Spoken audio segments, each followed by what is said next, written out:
Assalamualaikum warahmatullahi wabarakatuh.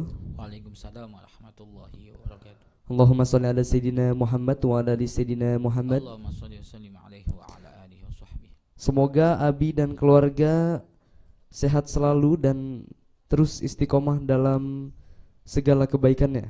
Amin amin. Izin bertanya Abi, bagaimana hukumnya memain-mainkan atau menjahili hewan Nabi?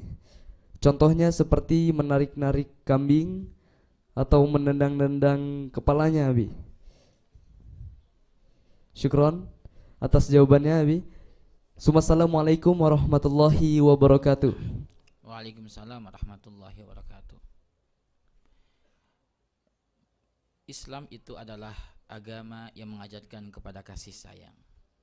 Dan kasih sayang ini tidak terbatas kepada manusia, juga kepada hewan, juga kepada tumbuhan. Oleh karena itu, ada suatu ketika Rasulullah menyampaikan, ada orang itu disiksa oleh Allah di neraka gara-gara sebab kucing. Dia punya kucing, dimasukkan dalam kandang dan tidak diberi makan, sehingga kucing itu mati dan dia disiksa oleh Allah gara-gara dia zalim kepadaku kucing.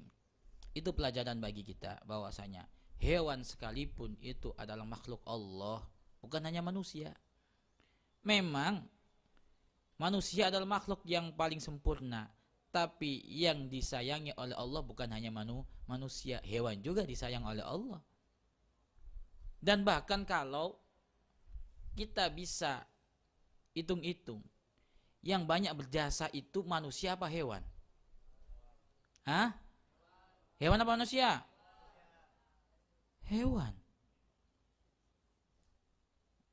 Hewan berjasa kepada manusia. Kenapa? Coba. Allah tundukkan kambing, Allah tundukkan ayam, Allah tundukkan bebek kepada manusia, sehingga kambing itu disembelih mau. Coba kalau kambing itu harimau, ayo, ente pegang digigit juga ente, ya. Jadi ada dinamakan binatang ternak itu karena Allah tundukkan agar bisa diolah manusia. Ada binatang jinak, ada binatang liar. Jinak itu karena Allah tundukkan dia untuk dipegang manusia. Allah tundukkan matahari untuk manusia, sehingga apa?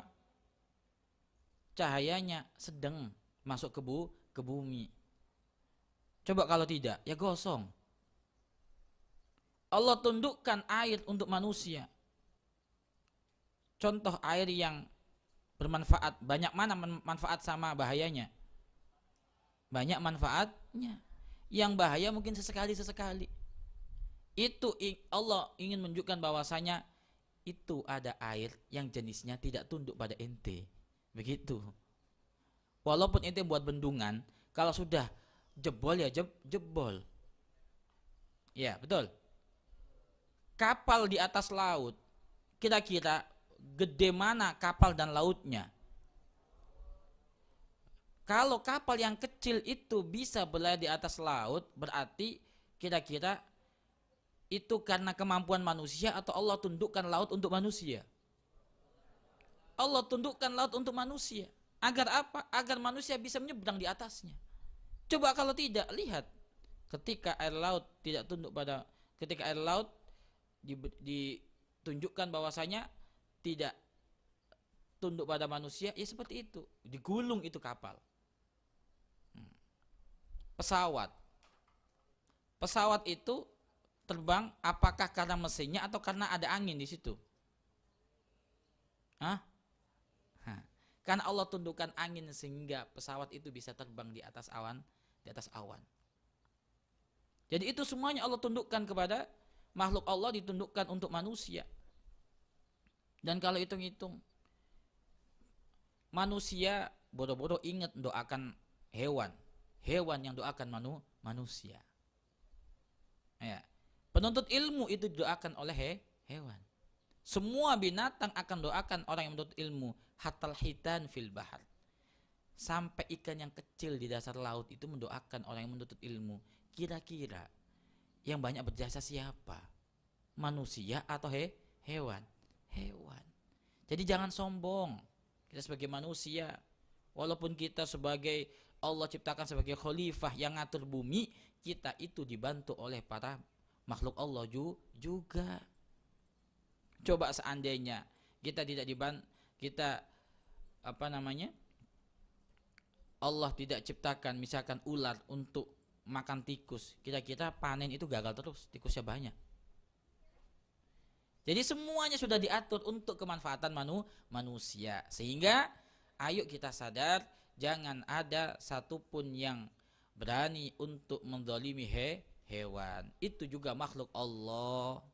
Kalau kita melihat ada hewan kehausan dikasih minum, kelaparan dikasih makan.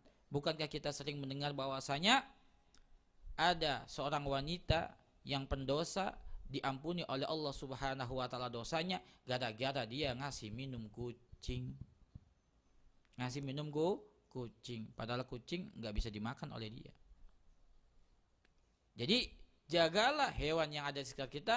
Ketika hewan itu adalah hewan yang dipelihara, maka pelihara dengan sebaik-baiknya. Maka Islam mengajarkan kalau nyembelih binatang yang pakai adab, ada aturannya. Pakai pisau yang tajam, jangan pisau yang tumpul, karena pisau tumpul itu menyakiti.